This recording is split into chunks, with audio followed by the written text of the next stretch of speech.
Cinema చూసాము. Cinema అయితే excellent గా ఒక రేంజ్ లో ఉంది. సినిమా మనం ఊహించిన విధంగా సినిమా అయితే ఎక్సలెంట్ గా అదిరిపోయింది. ఇందులో మన టిల్లో అన్న క్యారెక్టర్ అయితే ఆయన మాటలకి ఆయన డైలాగ్ కి మనందరూ ఫిదా అయిపోవచ్చు. నేనైతే ఆయన హెయిర్ స్టైల్ కి బాగా ఫిదా అయిపోయాను. చూడండి, హెయిర్ స్టైల్ కూడా బాగా పెంచాను. ఇందులో కల్లా ఈ సినిమా కోసం నేను ఎందుకు వచ్చానంటే ఇందులో మన రాధిక అక్క ఉందా లేదా అనే దాని కాన్సెప్ట్. ఈ సీన్ కోసం నేను వచ్చాను. మన రాధిక అక్క ఎంట్రీ సీన్ అయితే ఒక లెవెల్లో ఉంటుంది. నేనైతే సీట్ మీద ఎగిరించి జై బోల రాధిక అక్క జై అని చెప్పా. సినిమా మట్టుకు అట్ట తీశారు. సినిమా క్లైమాక్స్ అయితే ఒక ట్విస్ట్. అసలు టీలో అన్న అసలు ఎక్సలెంట్గా చేస్తాడు పర్ఫార్మెన్స్. లాస్ట్కి అనుపమే గుణపం అయింది మా నాన్నకి. అది ఆ విషయం మా నాన్న ఊహించలేకపోయాడు. కానీ అనుపమ పరమేశ్వర్ని అరెస్ట్ చేయించారు. అనుపమ పరమేశ్వర్ లాస్ట్కి దిల్లో రాధికని ఎందుకు జైలుకి పంపించి బెయిల్ ఇప్పించావు, నన్ను ఎందుకు జైలు పంపించావు అంటే రాధిక నన్ను ప్రేమించి మోసం చేసింది. నన్ను మోసం చేయడానికి నువ్వు నన్ను ప్రేమించావు అన్నాడు. అదే మన టిల్లు అన్న.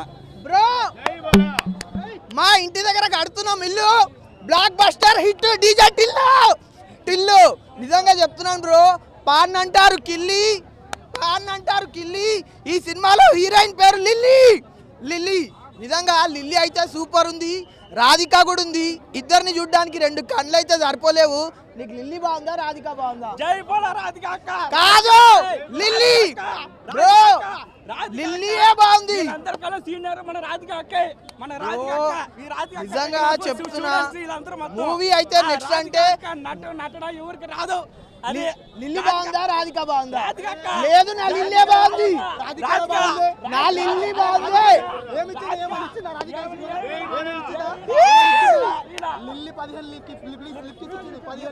నిజంగా మూవీ అంటే నిజంగా చెప్తున్నాను బ్రో, నెక్స్ట్ లెవెల్ ఉంది. ఫుల్ ఫన్ అంటే ఫన్. హీరో అయితే 1 మ్యాన్ షో. నిజంగా హీరో అయితే 1 మ్యాన్ షో అంటే 1 మ్యాన్ షో. డైరెక్టర్ ఎవడో కానీ అబ్బాబాబాబాబా ఎంత సూపర్గా తీసిండంటే, ఇన్ని డైలాగ్లు ఒక హీరో ఎంత బాగా మెయింటైన్ చేసుకుంటూ వచ్చిండంటే, మూవీ అయితే ఇచ్చి పడేసిండు హీరో అయితే. నెక్స్ట్ అంటే నెక్స్ట్ లెవెల్ ఉంది. ఒక సాంగ్ ఉంది బ్రో, చెప్తున్నా, రాధిక నిజంగా రాధిక ఎక్కడున్నదా నువ్వు అయితే. నిజంగా రాధిక మొత్తం ఎడదుడు రాధికనే కనిపించింది. 2 కళ్ళు అయితే సరిపోలేవు రాధికని చూడడానికి.